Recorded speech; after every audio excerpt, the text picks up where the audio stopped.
स्त्री के शरीर के कुछ अंग बड़े होते हैं तो वो साक्षात देवी लक्ष्मी का प्रतिबिंब मानी गई है। ऐसी स्त्री होती है भाग्यशाली, चमका देगी आपका भी भाग्य। आज की इस वीडियो में हम आपको स्त्री के उन अंग के बारे में बताएंगे जिनका बड़ा होना बेहद शुभ माना जाता है। साथ ही हम आपको बताएंगे कि स्त्री का कौन सा वो अंग है जो सबसे पवित्र माना जाता है, और हम जानेंगे कि स्त्री का पीछे का भाग बड़ा यानी कि मोटा क्यों हो जाता है। तो पूरी जानकारी के लिए वीडियो को अंत तक जरूर देखिएगा। नमस्कार दोस्तों, स्वागत है आप सभी का एक बार फिर से। दोस्तों सच्ची श्रद्धा से कमेंट्स में जरूर लिखे जय माँ लक्ष्मी, जय माता दी, माता रानी सदैव आप पर अपना आशीर्वाद बनाए रखे।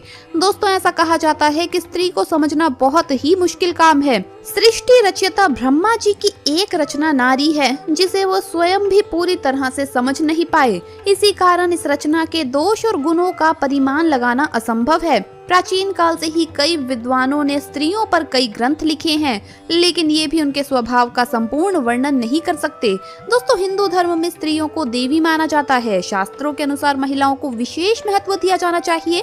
कहा जाता है कि स्त्री अगर घर को स्वर्ग बना सकती है तो उसमें ये भी क्षमता है कि वो पथ भ्रष्ट होने पर उसे नर्क भी बना सकती है। शास्त्रों में स्त्रियों के कई लक्षणों के बारे में बताया गया है। कुछ लक्षण स्त्रियों के चरित्रहीन होने की ओर इशारा करते हैं तो कुछ उनके भाग्यशाली होने की ओर भी इशारा करते हैं। समुद्र शास्त्र में एक औरत के गुणों को उसके शरीर की बनावट के आधार पर भली भांति बताया गया है। इसमें कहा गया है कि जिस पुरुष के पास ऐसी स्त्री है उसे खुद को भाग्यशाली समझना चाहिए। आज की इस वीडियो में हम आपको स्त्रियों के शरीर के कुछ ऐसे ही लक्षणों के बारे में बताने जा रहे हैं। अगर किसी स्त्री के शरीर के अंग बड़े होते हैं तो वो साक्षात देवी लक्ष्मी का प्रतिबिंब मानी गई है। शायद यही वजह है कि जब हमारे घर के बुजुर्ग विवाह के लिए लड़की देखने जाते थे तो वो शारीरिक सुंदरता की बजाय बालिका के शारीरिक अंगों और लक्षणों पर अधिक गौर करते हैं। आइए आपको बताते हैं भाग्यशाली स्त्रियों के लक्षण। लेकिन दोस्तों उससे पहले आपसे रिक्वेस्ट है कि वीडियो को लाइक करें, अपने दोस्तों के साथ शेयर करें, और अगर आपने अभी तक चैनल को सब्सक्राइब नहीं किया है तो सब्सक्राइब करके बेल आइकन जरूर प्रेस कर लें। दोस्तों पहला लक्षण है लंबी गर्दन। सामुद्रिक शास्त्र में लंबी गर्दन वाली महिलाओं को मंगलकारी माना गया है। जिन महिलाओं की गर्दन लंबी होती है वो ऐश्वर्यशालिनी होती है। इनके पास संपूर्ण वैभव होता है। इसके रहते पति को कभी भी पैसों की कमी नहीं आती।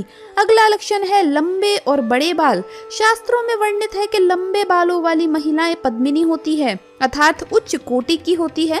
लंबे और रेशमी बाल शुभता और सौंदर्य का प्रतीक है। भगवती देवी का कोई भी चित्र या प्रतिमा देखें तो पाएंगे कि उनके बाल हमेशा लंबे होते हैं। लंबे बालों वाली महिलाएं पति के लिए भाग्यशाली साबित होती है। अगला लक्षण है मांसल और पृष्ठ जंघाएं। मांसल और पृष्ठ जंघाएं भी सौभाग्य प्रतीक हैं। सामुद्रिक शास्त्र के अनुसार जिन महिलाओं की जंघाएं पृष्ठ व मांसल होती है वो वैभवशाली होती है। इनके कारण ही पति को मकान और वाहन आदि का सुख बेहतर ढंग से प्राप्त होता है। पतली व विकृत जंघाओं को शास्त्रों में अच्छा नहीं माना गया। अगला लक्षण है बड़ी आंखें। बड़ी आंखें महिलाओं के लिए सौभाग्य का प्रतीक होती है। गरुड़ पुराण में लिखा है कि बड़ी आंखों वाली महिलाएं विदुषी, विवेकशील और बेहद समझदार होती है। ये पूरे परिवार के लिए शुभ होती है और विपत्ति आने पर अपनी सूझबूझ से पूरे परिवार को संभाल लेती है। इनके रहते घर में धन की कमी नहीं होती। अगला लक्षण है लंबी नाक। सामान्य से कुछ लंबी नाक वाली महिलाएं गंभीर और शांत स्वभाव की होती हैं। ये हर विपत्ति का सामना करने में सक्षम होती है। इनके कारण पूरा परिवार सुरक्षित रहता है। वहीं सामान्य सिर और सामान्य आकार के कान वाली महिलाएं परिवार के लिए अच्छी मानी जाती है। अगला लक्षण है पैर और उंगलियां।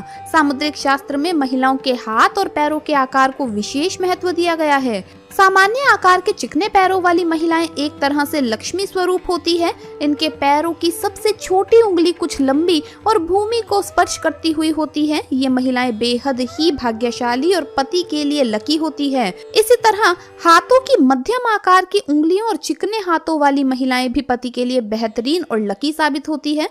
दोस्तों कुछ महिलाओं के पीछे का भाग मोटा होता है, वहीं कुछ महिलाओं में ये भाग शादी के बाद बड़ा हो जाता है। तो आइए अब जानते हैं कि ऐसी महिलाएं कैसी होती है। दोस्तों जानकारी के लिए बता दें कि एक सर्वे में इसका खुलासा हुआ और इस सर्वे के लिए महिलाओं का पीछे का सबसे बड़ा भाग और कमर के सबसे पतले हिस्से को मापा गया। यूनिवर्सिटी ऑफ लीड्स के शोधकर्ताओं ने इस सर्वे में पाया कि जिन महिलाओं ने कई बार वन नाइट स्टैंड किए हैं, उनका पीछे का हिस्सा आम महिलाओं की तुलना में काफी बड़ा है। एक सर्वे के बाद ये भी पाया गया कि जिन महिलाओं के पार्टनर के अलावा उनके और भी कई संबंध थे, तो उनका भी पीछे का भाग कई सेंटीमीटर बढ़ा पाया। खैर, ये तो थी कुछ रिसर्च और सर्वे की बात, लेकिन आपको बता दें कि ये बात हर महिला के लिए लागू नहीं होती। दरअसल दोस्तों, शादी के बाद महिलाओं में कई हार्मोन सक्रिय हो जाते हैं, जिसके कारण वो ज्यादा खाने लग जाती है और उनका पीछे का भाग बड़ा हो जाता है। वहीं ज्यादा सोने से भी महिलाओं का पीछे का हिस्सा ज्यादा बड़ा होने लगता है। दोस्तों, वहीं 18 से 26 साल की 148 महिलाओं को लेकर किए गए इस रिसर्च के मुख्य शोधकर्ता प्रोफेसर कॉलिंग के मुताबिक जिन महिलाओं के बाकी महिलाओं की तुलना में पीछे का भाग अगर बड़ा होता है, तो उन्हें कई फायदे होते हैं, जैसे पुरुषों का इनकी ओर जबरदस्त आकर्षित होना, और वहीं इन्हें बच्चे पैदा करने में काफी आसानी होती है। पीछे के बड़े हिस्से वाली महिलाएं बिना किसी खास परेशानी के शिशु को जन्म दे सकती है, जबकि इनकी तुलना में पतले हिस्से वाली महिलाओं को बच्चे पैदा करने में बहुत ही दर्द और तकलीफ का सामना करना पड़ता है। वहीं दोस्तों, अब शास्त्रों की माने तो जिन महिलाओं के पीछे का हिस्सा बड़ा होता है, उन्हें संतान सुख की प्राप्ति जीवन में जल्द होती है और इनकी संतान भी भाग्यशाली व सुख देने वाली होती है। ऐसी महिलाओं के घर में कभी भी संतान पक्ष की ओर से घर वालों को कोई भी दुख या कष्ट नहीं झेलना पड़ता। इनकी संतान हमेशा सबका आदर करने वाली और आज्ञाकारी होती है और इसीलिए ऐसी स्त्रियों को भी भाग्यशाली माना जाता है। इसी के साथ दोस्तों, क्या आप जानते हैं कि स्त्रियों में कौन सा वो अंग है जो सबसे पवित्र है? लेकिन उससे पहले आइए जानते हैं कि गरुड़ पुराण में स्त्री के शुभ लक्षणों के बारे में क्या बताया गया है। दोस्तों, गरुड़ पुराण के अनुसार वो स्त्री जो घर के सभी काम जैसे भोजन बनाना, साफ सफाई करना, घर को सजाना, कपड़े बर्तन आदि साफ करना, बच्चों की जिम्मेदारी ठीक से निभाना, घर आए अतिथियों का मान सम्मान करना, कम संसाधनों में भी गृहस्थी को चलाना, ये कार्य करती है तो उसे पति का भरपूर प्रेम मिलता है और घर भी तरक्की करता है। वो स्त्री जो बहुत मधुर बोलती है, सदैव सबका सम्मान करती है, वो सबकी प्रिय होती है। जो स्त्री अपने पति की बातों को सुनती है और उसका पालन करती है, इसके अलावा पति के मन को चोट पहुंचाने वाली कोई भी बात नहीं करती, ऐसी स्त्री के लिए पति कुछ भी करने को तैयार रहते हैं।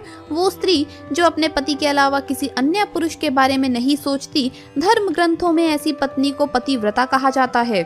गरुड़ पुराण के अनुसार ऐसी पत्नियां पति को बल देती हैं और अंत में चलकर सुख भोगती है। चलिए अब बात करते हैं कि कौन सा वो अंग है स्त्रियों में जो सबसे ज्यादा पवित्र होता है। दोस्तों, हमारे शास्त्रों में कहा गया है कि ब्राह्मणों के पैर सबसे ज्यादा पवित्र होते हैं, वहीं गाय के शरीर का पिछला भाग पवित्र माना जाता है, घोड़े का मुख पवित्र माना जाता है, बकरे का मुख पवित्र माना जाता है। तो क्या आप जानते हैं कि स्त्री के शरीर का कौन सा भाग पवित्र माना जाता है? आपको बता दें कि हमारे शास्त्रों में बताया गया है कि स्त्री का पूरा शरीर पवित्र होता है। अगर आपको ये लगता है कि कोई भाग अपवित्र है, तो ऐसा सोचना बिल्कुल गलत है। स्त्री के शरीर के हर भाग को पवित्र माना गया है। भारत देश में केरल एक ऐसी जगह है जहां पर स्त्रियों की पूजा होती है। माँ, बहन, बेटी के रूप में स्त्रियों को पूजा जाता है। शायद इसीलिए केरल को भगवान की भूमि भी कहा जाता है और ये सही भी है। जहाँ पर स्त्रियों की पूजा होती है, वहाँ पर स्वयं भगवान बसते हैं। केरल राज्य के पुरुष महिलाओं के पैर छूते हैं। वहीं नॉर्थ इंडिया में अगर ये बात कही जाए तो बहुत ही अटपटी मानी जाती है। यहाँ स्त्रियों से पैर छुआए जाते हैं। तो इस बारे में आपकी क्या राय है, हमें कमेंट्स में जरूर बताएं। इस वीडियो को लाइक करें, अपने दोस्तों के साथ शेयर करें और चैनल को सब्सक्राइब करना ना भूलें। जल्द मुलाकात होगी अगली वीडियो में। जय माँ लक्ष्मी, जय माता दी।